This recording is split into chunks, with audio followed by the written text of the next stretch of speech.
రాష్ట్రంలో కింది స్థాయి ప్రజలు కావచ్చు, పై స్థాయి లీడర్ ఢిల్లీలో ఉన్నటువంటి బీజేపీ లీడర్లకు జరిగే యుద్ధమే ఈ పాదయాత్ర ప్రోగ్రాం.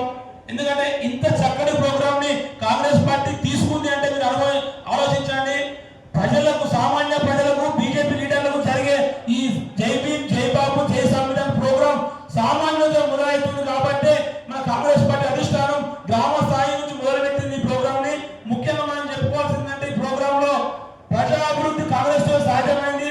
దేశ అభివృద్ధిలో ఉన్నటువంటి రాజ్యాంగం ఒక ప్రపంచానికి ఆదర్శంగా నిలిచిన మన దేశ రాజ్యాంగాన్ని వాళ్ళు అవమానపరుస్తుంటే మనం చేతులు కట్టుకొని కూర్చోలేము. పార్టీలకు అతీతంగా సామాన్యులు సైతం మన కాంగ్రెస్ పార్టీలో కలుపుకొని మన రాజ్యాంగాన్ని భవిష్యత్ తరాలకు ఆదర్శంగా ఉంచుతూ మన రాజ్యాంగాన్ని కాపాడుకుంటూ బీజేపీ నాయకులకు, మతాలకు, కులాలకు అతీతంగా మన కాంగ్రెస్ పార్టీ ఉందని నిరూపిస్తూ గ్రామంలో ప్రతి ఒక్కరు చైతన్యవంతులై రాజ్యాంగాన్ని కాపాడులో ప్రతి ఒక్కరు కూడా తలో చేస్తూ మన కింద సామాన్య ప్రజలను కావచ్చు, నాయకులను కావచ్చు కలుపుకొని అన్ని కులాల నాయకులను, అన్ని కుల సంఘాలను అందరినీ కలుపుకొని మన అధ్యక్షురాలు సూర్యకమ్మ గారు చెప్పినటువంటి ఈ ప్రోగ్రామ్ లో ప్రతి వాడకు, ప్రతి ఊరికి యూత్ కాంగ్రెస్ కానీ, మండల కాంగ్రెస్ కానీ ప్రతి ఒక్కరు రావడం జరుగుతుంది.